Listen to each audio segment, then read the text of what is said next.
এই বন্ধ করো, উঠে যাও, একটাও কোনো না। কি বলছো তুমি?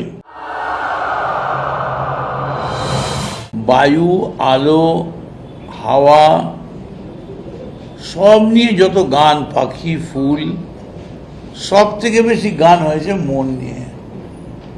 আজ মন চেয়েছে আমি হারিয়ে যাব আমি তোমার সাথে। এখন কুণাল ঠিক আমার সঙ্গে হারাতে চাইছে না অন্য কিছু করতে চাইছে আমি বুঝতে পারিনি। তবে আমার মনে হচ্ছে বোধহয় কুণালের হারাবার দিনটা খুব তাড়াতাড়ি, এটা আমার মনে হলো না, এটা আমার মনে হলো। ভাই একটা কথা বলুন, স্ত্রী পুত্রর কথা ভেবে স্ত্রী পুত্র চলে যাবে, আমি কেন চলে যাব? আর স্ত্রী পুত্র তো আমাদের দেশের এজেন্সি ডেকেছে, যাবে, এর আগেও ডেকেছে, গেছে, বাড়িতে এসছে। সত্যিই যদি আমি কোনো অন্যায় করে থাকি তার তো বিচার হওয়া উচিত, অতএব ওইসব নিয়ে আমার কোনো ব্যাপার নেই। কিন্তু আমার যেটা মনে হয়েছে যে কালীঘাট থেকে তৃণমূল কংগ্রেস যেভাবে পরিচালিত হচ্ছে সেভাবে আর যাই হোক এই দবদবা বিজেপিকে লড়াই করা যাবে না।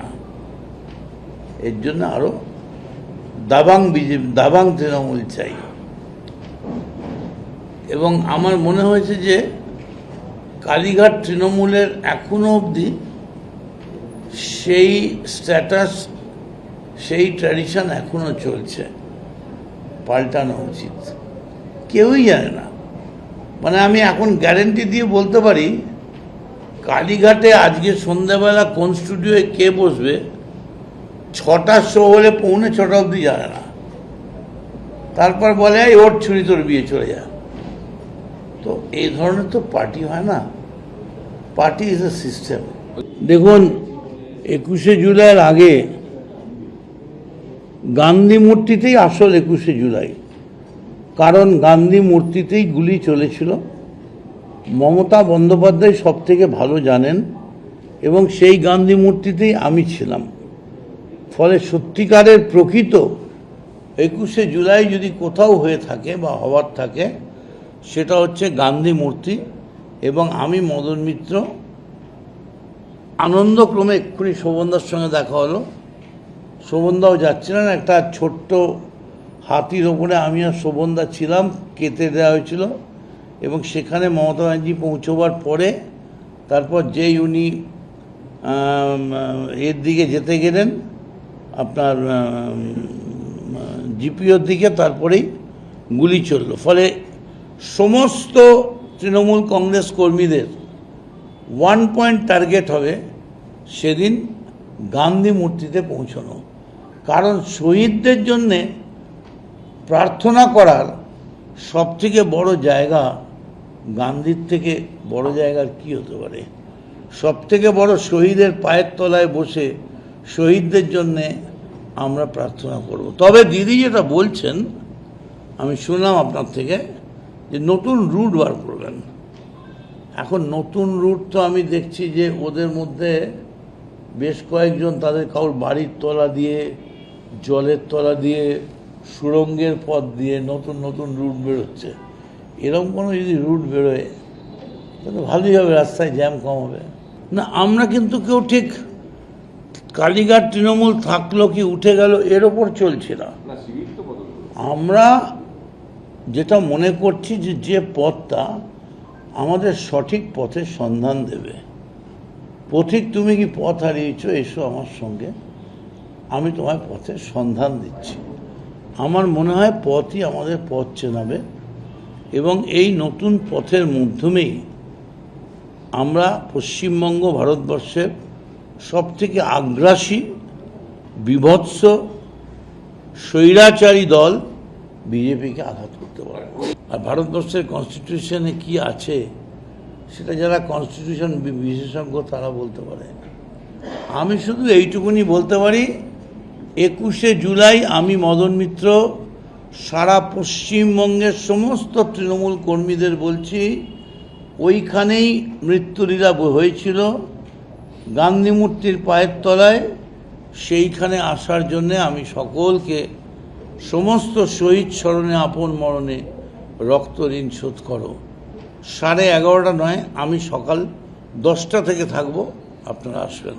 দেখুন, আমাদের দেশে এটা নেই, বাট তালিবান বা আফগানিস্তান এই সময় জায়গায় এখানে ব্লাস্ট ফায়ার করে দেয়।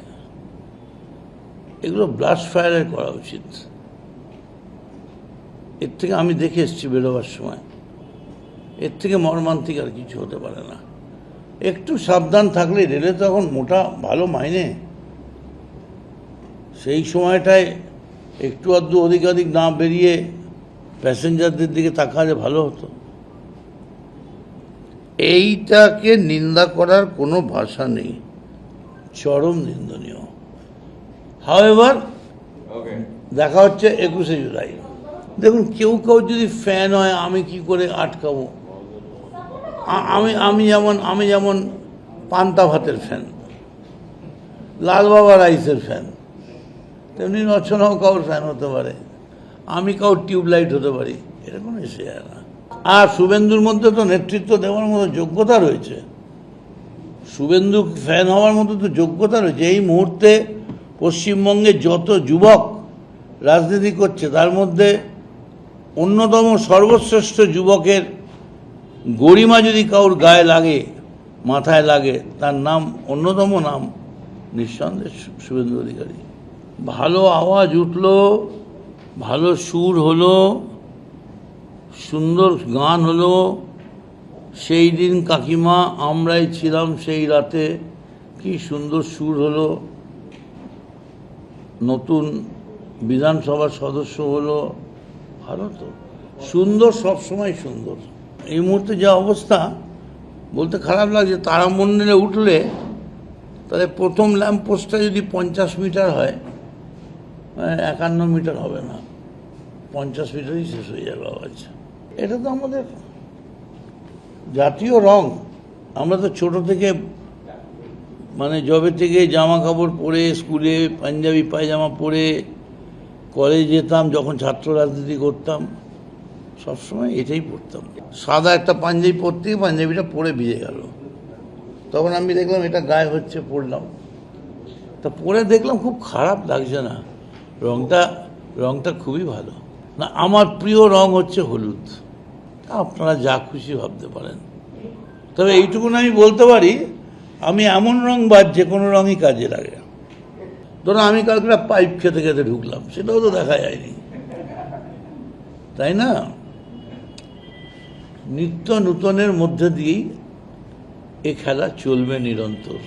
এই যে আমি এখানে বসে আছি, আমি ডান দিকে দেখছি না, বাঁ দিকে দেখছি না, আমার ভিডিওতে এই বন্ধ করো, উঠে যাও, একটাও কোনো না। কি বলছো তুমি? কোনো মেসেজ আসছে না। অন্য কোনো ব্যাপার হলে এতক্ষণে মেসেজ এসে ঘোড়ার গাড়ি চাবুক নিয়ে চলে আসতো, তারপর বড় আবার গেরুয়া পাঞ্জাবি। কেউ এখানে তো আমি তো দেখা করে এলাম, ওখানে সবাই ছিল, বিপ্লবদা ছিল, ঋতব্রত ছিল, আর অনেকে ছিল। তারা বলছেন, তিনি বলছেন যে যারা যারা ভয় পাচ্ছে, যাদের অসুবিধে আছে, তারা চলে যান। এখন বলছেন যে কারুর পরিবারের মতো বাচ্চা নিয়ে, গয়না নিয়ে ধরা পড়ার পরেও অনেকে ভয় পায় না। সবার জন্য তো সোনিয়া গান্ধীর দরজা আর কাস্টমসের পুলিশকে টানা হেঁচড়া করার মতো লোক থাকে না। আমি কাল কিন্তু আর্জেন্টিনায় পড়ে বেরিয়েছিলাম, তখন কেউ বিশ্বাস করেনি, এবং এটা বিশ্বাস করেনি বলেই আমি রাত 4টে অবধি বসেছিলাম। আমি মেসি মেসি মেসি।